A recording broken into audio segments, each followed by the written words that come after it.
A setback in Mykhailo Mudryk's deal to Arsenal has been spotted or noticed by one of the people close to this deal of Mykhailo Mudryk to Arsenal. Then there is a story that is really giving a lot of Arsenal fans a lot of hope as far as winning the Premier League is concerned. And Jamie Carragher has come out and backed Arsenal to go on and really become the winners of the Premier League, provided they can beat the competition of City and obviously not put the foot off the pedal. Then lastly, Cedric Suarez, with just 1.5 years left to run his contract down at Arsenal, the interest of Fulham in him has really accelerated, and that has been confirmed by Fabrizio Romano. So today we are only having credible journalists onto this episode that might close our day today, as it's Christmas, and Merry Christmas to you all.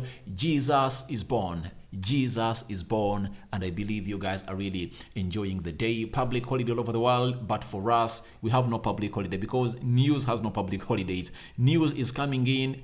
I am even looking at going ahead to even increase doing close to 5 stories a day on this channel, because stories are so many that we cannot finish them as we make that corner to the January month, that is the winter transfer window. Obviously, stories are everywhere, and you need to go on and really listen to what is being happened. Obviously, the ear to the ground and your eyes to Rokani Media Football to see to it that you don't miss out on every stories that we do uploading on daily. Now, Rokani David is my name, you know that very well. Rokani Media Football is the YouTube channel, and don't forget to smash the like button, comment and share. And if at all you're watching us for the very first time, or you've always been watching us and you have failed, or you've not yet subscribed to this channel, please, lower right bottom corner, that's the place to be. Smash the black button that has that subscribe button, smashing it, hit the notification bell that will enable you get notified every time I upload a video onto this channel. Now, Mykhailo Mudryk is really one of those exciting deals that all Arsenal fans are really waiting for, because Mikel Arteta believes that he can get Mykhailo Mudryk on like 65 million euros. He can sign Joao Felix on loan. They just need Arsenal to pay his full salary of £250,000 a week. Then lastly, they want some £8 million, and Arsenal can have him for the next 6 months. Then later, he returned to Atletico Madrid, and if at all he hits the ground running and score in goals, then a team will come in through and pay the amount of money that Atletico Madrid want. The other player that Arsenal might be looking at is obviously Yuri Tielemans, and maybe a midfielder that Arsenal might be eyeing on. So Mykhailo Mudryk has been so much in the news ever since the summer. Arsenal are back to sign this player.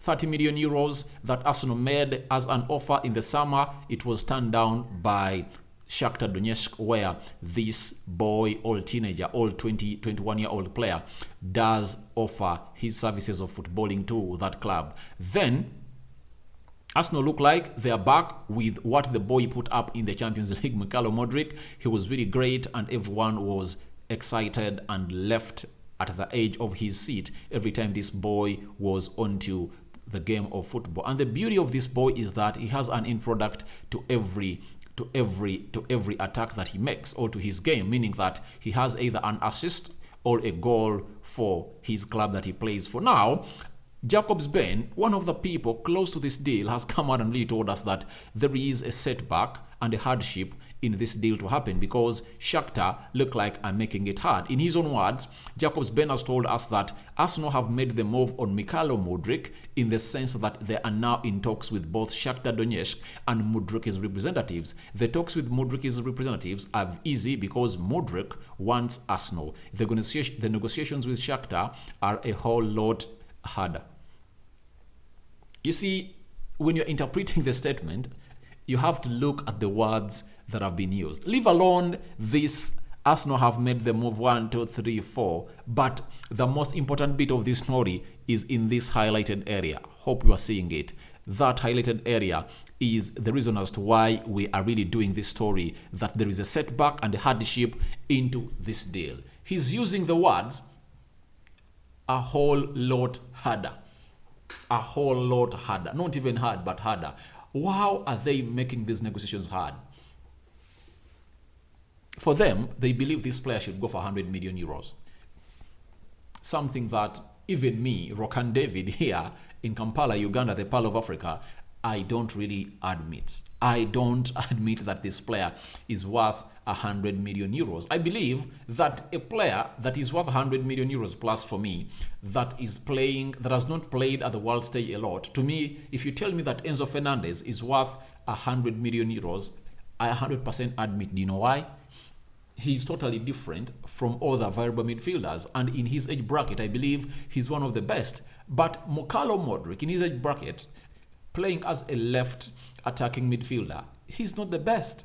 There are very many players that are 21 that are really doing that. Arsenal has a player in the names of Martinelli who does exactly what Mudryk does, and I think he does it better than him right about now. So you cannot convince me that a player like him is costing 100 million euros. Now, if at all he costs 100 million euros, what will Rafael Leao cost? You know Rafael Leao, he plays for AC Milan, a Portuguese international. He is better than Mudryk as per now, but I don't know what's going to happen in the next 2-3 years to come, because Mudryk can hit the ground running and become one of the best players in the world. And that's the narrative that Shakhtar Donetsk are basing on to call for 100 million euros for this player. And Arsenal don't want to spend north of 65 mil. That's it. So that is the hardship and that is the setback. As Arsenal wants to get this player as soon as the January transfer window opens, Shakhtar is making it a lot harder to get this deal done and get it out of place. That's the problem. And a setback has been experienced and told to us by Jacobs Ben that Arsenal are really pushing hard to get the player, but Shakhtar are playing a hard ball. They're playing a hard game to get. That's it. Now, what is the way forward? The way forward is simple. Going ahead to get a negotiator that is really good to negotiate this deal down, like how George Mendes did the deal of Darwin Núñez to Liverpool. Benfica wanted 100 million euros for the player, guaranteed. Guess what the genius did? That is, George Mendes, who was mediating this deal, he came out and said, all right, let's do this way. Let's do it this way. Let Liverpool pay 65 million euros. You get? That deal will amount to 100 million euros. And then the remaining 35 million euros will come in as add-ons. And then he broke them down like 5 million euros. Every season he scores 20 goals. 5 million euros if at all Liverpool qualifies for the Champions League. 5 million euros if Liverpool wins the Premier League. 5 million euros if Liverpool wins the Champions League. 5 million euros if he does blah, blah, blah, blah, blah. Obviously, close to 6-7 clauses that really saw this guy really get this deal done. And I believe that there is amateurism in the negotiation of this deal, especially on behalf of Shakhtar. Get me in the know. When did Shakhtar ever contact a business that has a player worth 100 million euros? Never in their lives. I think the most expensive player they've sold is Freddie Rodriguez to Manchester United. 53 million pounds, which was an absolute steal. You get? Because I couldn't go on and buy Freddie for 53 million pounds. The reason as to why United hurried in to go in for him was simple, because Man City had shown interest in the player and they thought that, all right, let's rival them by overpaying for Freddie such that Shakhtar gets us that player. That's the match they've gotten, close to 60 million euros. Now, which other player have I sold that? Have they sold?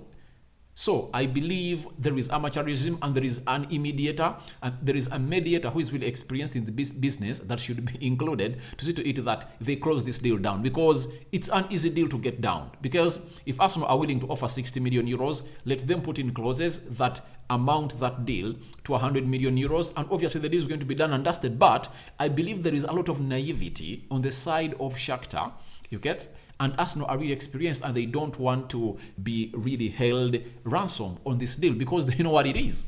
They know what it is. They're having a player, Martinelli, that is not a Martinelli that's performing at a far much better level than Mudryk. Though I believe the skill set and sitting down players and scoring in goals and the end product of Mudryk is better than that of Martinelli. So the ceiling looks like more, all higher, than that of Martinelli, but that doesn't call for calling of that amount of money to really delay this deal. I believe this deal shouldn't be delayed, but it's delayed because of the amateurism at Shakhtar Donetsk. They are really naive about carrying out or negotiating such deals that are really including hefty sums of money. Now, we are having Simon Collins. He's a football writer, Evening Standard, and he's a correspondent for Arsenal at the Evening Standard. He's telling us that Arteta is prioritizing a new winger, that is Mudryk, we all know, and Arsenal are in talks with Shakhtar Donetsk over a deal for Mudryk. Also want to sign a left-sided centre-back and midfielder in the summer, but could be tempted to accelerate those plans as they target their first title since 2003-2004. You've heard it. You know, there are things that are really late outside there when I feel like I even have less to comment about them because everything is clear like water. So, Mudryk is the priority signing for Arsenal. Marquee signing for Arsenal in the January transfer window. But the one thing I really want to go on and really discuss about, because Mudryk has been discussed like 1 or 2 minutes back, is the left-sided centre-back and midfielder. Why? If Arsenal happens to lose Gabriel Magalhaes to an injury of like 1 month, I believe they'll be having problems and loopholes in their watertight defense that has been there through a partnership of Gabriel Magalhaes and Saliba, meaning that a left-sided centre-back is needed in the January transfer window other than the summer. The same applies to a midfielder. I believe there is no midfielder that can get the job done like Xhaka. If at all Xhaka really gets a red card or gets an injury or is sent off and is suspended for some games, it can cost Arsenal a game. That's it. So that's where players like Tielemans are really important in this Arsenal squad. And if Arsenal want to go on and really win the Champions League, they should go on and copy a leaf from what Spurs did that stopped them from going to the Champions League. Spurs brought in 2 players on loan, Bentancur and Kulusevski, that really sparked off their run that saw them beat even Arsenal to take over the 4th spot that Arsenal was really eyeing, and they were all over it and they were nearly touching it because they're just points away from really going ahead to lose it, because to lose it, they had to lose 3 games consecutively to see to it that Spurs gets hold of them. That's why they got it, because they lost to Aston Villa, they lost to Southampton and Brighton 3 games consecutively. And that's when Spurs got caught of them. But that means they were like 11 points ahead of Spurs. So by Spurs winning the 3 consecutive games that Arsenal were losing, and they met Arsenal and they beat it, that puts Spurs like 2 points ahead of Arsenal. And Arsenal were only hoping to see to it that Norwich could beat Spurs in the final game to see to it that Arsenal qualifies, because Arsenal was like 2 points behind Spurs. So that should be something they should know, that Spurs is not a regular in qualifying for the Champions League, but they got to know that we have to bring in players to help us qualify. So this is what Arsenal should do, because Man City are really good at this. And we look at the squad of Manchester City, it's really great. In every position, Man City is having 2 players that are really quality. Right back, Kyle Walker, Cancelo. Central defenders, Ruben Diaz, Nathan Ake, Akanji, Laporte, Johnston. They even have 5. Left back, they always play with Cancelo, and there is another guy called, is it Sergio, the left back who played when Man City is beating Liverpool. In the midfield, Rodri and Calvin Phillips. Then Kevin De Bruyne, Ilkay Gundogan. Bernardo Silva, Phil Foden. Riyad Mahrez. This other player, Haaland. Julian Alves. And there is this other player called Jack Grealish. When you look at that squad, it's really good. It's really good, and might find that he might go out to find out a certain player to inject or add into his squad in January. So Arsenal need to add in 2 or 3 players to see to it that they make it happen. That's why he has concluded this tweet by telling us that, but could be tempted to accelerate those plans as they target their first title since 2003-2004. Let's go to the title talk, as it has been told to us by BBC that this is the first time Arsenal will be top, that Arsenal is top of the Christmas, that Arsenal is top on Christmas since the 2007-2008 season. All 7 teams to win 12 of their 14 games have won the Premier League title. The team that topped the table on Christmas Day has been champion in 10 of the past 13 seasons. Now, that is written all over. It shows you that Arsenal need to go on and reinforce their squad because history is on their side. It's on their side, and it's them who really let this history down by, I think it was Gallas who really let the history down because he's the one who really gifted in that game of Arsenal versus Spurs, and that's how they surrendered the trophy over to Chelsea, I think. I think it was Chelsea or Manchester United, one of those, because 2007-2008, it was United that won the trophy, but Arsenal had the trophy in their hands. They had it, but the captain Gallas gifted it away in that game of Spurs, and he even cried a lot, and that stopped them from winning it. Now, Jamie Carragher, former of Liverpool, obviously he's now a pundit at Sky Sports. He has gone ahead to tell the Telegraph Football that Chelsea, Tottenham, Manchester United and Liverpool are too far off the pace to be thinking about the title race. They'll strengthen before the start of next season. That is another reason why Arsenal must take advantage. Now, even Jamie Carragher is adding more beef to this and urging Arsenal to go on and really make signings and really utilize this chance to see to it that they win. Because the fact is, Arsenal and Man City are really looking better, and they are going to enjoy a more beautiful run than those 4 teams Jamie Carragher is talking about. And he's really on point, though they are going to reinforce in January, but you can't give a guarantee or be sure that those players they are going to go on and add in January are really going to hit the ground running. There are few signings like the Luis Diaz's of this world that we've seen hit the ground running when signed in January, and that's why you see very many teams never really go in for very many players in January. Most of them go for like most of them go for like 1 or 2. But he's telling Arsenal that this is another reason why Arsenal must take advantage. So Arsenal must take advantage to say to it that they put themselves into the winning of the Premier League title. Then Carragher told us that the counter argument is that now is the moment to bring forward any plans in place for next summer. If Arsenal fall away because of lack of strength in depth, that will be on the hierarchy, not the manager and the players. So they're supposed to go on and spend big. That's it. They're supposed to go on and spend big because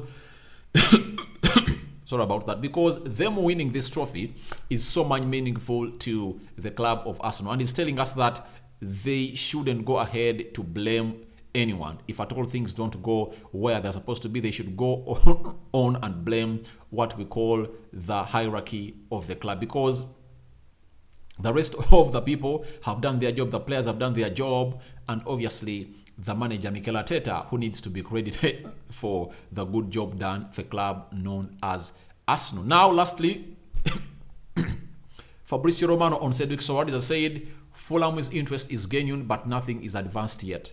Obviously, Cedric Suarez is left with 1.5 years at Arsenal, meaning that at the age of 31, Arsenal can get some good amount of money out of him. I think they can get like 10 or 8 million euros from him if at all this deal is to go on and happen. And this is the tweet that Fabrizio Romano has gone ahead to let us know about Fulham's interest in Cedric Suarez being genuine. Obviously, it's genuine because they want to strengthen their squad. They are looking better.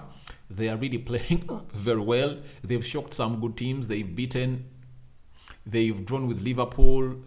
Did they beat Chelsea?